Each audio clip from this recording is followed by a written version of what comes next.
Reena voice में आपका स्वागत है। डिम्पल की शादी को 4 साल होने को आए। आज जाकर कहीं उसे अपनी माँ के यहाँ जाने का मौका मिला।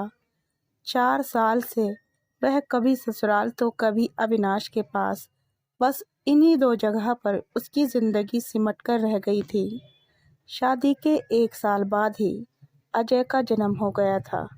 बबीता जी को अपने पोते से बहुत लगाव था और इसलिए वह डिम्पल को कहीं जाने नहीं देती थी। गर्मियों में गर्मी लग जाएगी, सर्दियों में सर्दी, बस उनका कोई ना कोई डिम्पल को रोकने का बहाना तैयार रहता था।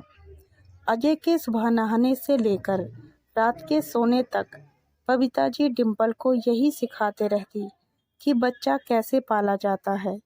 कभी कभी तो डिम्पल कह भी देती, मम्मी जी आपको पता है तो आप ही कर लीजिए।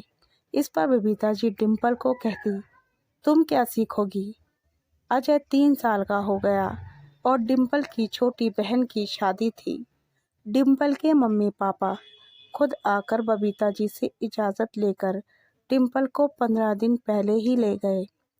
पहले तो डिम्पल जी ने साफ मना कर दिया, पर बेटे अविनाश के समझाने पर वह मान गई। माँ के पास आकर डिम्पल बहुत खुश थी। अजय ने भी 2-3 दिन परेशान किया, फिर वह भी डिम्पल के भाई के बच्चों के साथ खेलने में मस्त हो गया।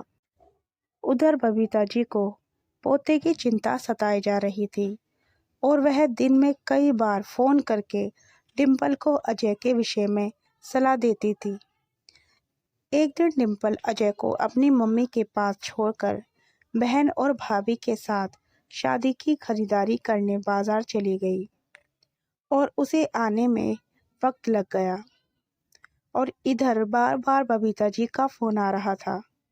जब डिम्पल ने फ़ोन नहीं उठाया तो बबीता जी ने डिम्पल की मम्मी को फ़ोन लगाकर अजय के विषय में पूछताछ शुरू कर दी। डिम्पल अजय को अकेला छोड़कर गई है, ये सुनकर तो डिम्पल जी बहुत गुस्सा हुई और फ़ोन पर ही डिम्पल की मम्मी को कहा, आपने डिम्पल को जाने क्यों दिया। आप अपनी दूसरी बेटी की शादी करने वाली हैं, इतनी अकल तो आपको होनी चाहिए कि अनजान जगह पर बच्चे को अकेला नहीं छोड़ते। और फ़ोन रख दिया। डिम्पल की मम्मी को बहुत बुरा लगा, पर वह चुप रही और बेटी की शादी की तैयारी देखने लगी। डिम्पल के बाजार से आने के बाद उन्होंने सारी बातें डिम्पल को बताई। शर्मिंदा होकर डिम्पल ने मम्मी से माफ़ी मांगी, लेकिन डिम्पल समझ नहीं पा रही थी कि अजय उसका भी बेटा है।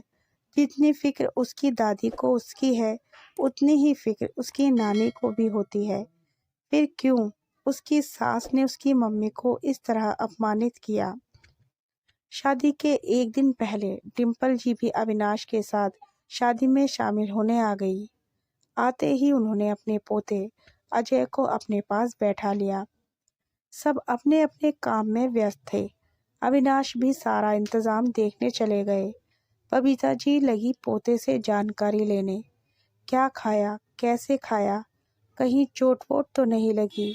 और बेचारा अजय खेलने जाने के लिए परेशान। इस पर बबीता जी अजय को समझाने लगी, अजय बेटा, नानी के घर हम मेहमान हैं। नानी का घर अपना घर नहीं होता है, दादी का घर अपना होता है। बेचारा अजय कुछ समझ नहीं पा रहा था और हाथ में चाय लिए खड़ी डिम्पल को अपनी सास की सोच पर तरस आ रहा था।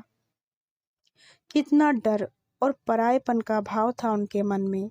एक नन्हे से बच्चे के मन में भी अपने किन विचार भरने को बेचैन थी। आखिर क्यों। डिम्पल ने दादी के हाथ से अजय को लेकर खेलने के लिए भेज दिया, पर थोड़ी ही देर बाद अजय के रोने की आवाज़ आई तो पता चला कि गिरकर चोट लग गई है। उसके बाद इस पर दादी ने हंगामा कर दिया और डिम्पल को खूब सुनाई और उसकी माँ को भी। आपके यहाँ के बच्चे कितने बदतमीज़ हैं, मेरे पोते को कितनी ज़ोर से मारा है, हम यहाँ 1 मिनट भी नहीं रहेंगे। और बबीता जी अजय का हाथ पकड़ के बाहर जाने लगी। तभी अविनाश ने आकर माँ का हाथ पकड़ लिया। माँ, यह क्या कर रही हैं आप, कहाँ जा रही हैं। बबीता जी बोली, देख बेटा, मेरे पोते का क्या हाल कर दिया इन लोगों ने। तब अविनाश ने कहा, माँ, इसमें किसी की कोई गलती नहीं है। जब अजय गिरा तब मैं वहीं खड़ा था, वहाँ पर कोई नहीं था और ये कहीं भी हो सकता है। अगर अजय घर होता तो यह चोट उसको वहाँ भी लग सकती थी। माँ, अपनी सोच को बदलो। जितना प्यार आप अजय से करती हैं उतना ही प्यार उसकी नानी भी उसे करती हैं। इस पर बबीता की झेप गई और अपना सा मुँह लेकर बैठ गई। आपको क्या लगता है कि दादी ज़्यादा प्यार करती है या नानी ज़्यादा प्यार करती है? आपकी राय हमें कमेंट में ज़रूर करें। वीडियो अच्छी लगी हो तो लाइक, शेयर और सब्सक्राइब ज़रूर करें।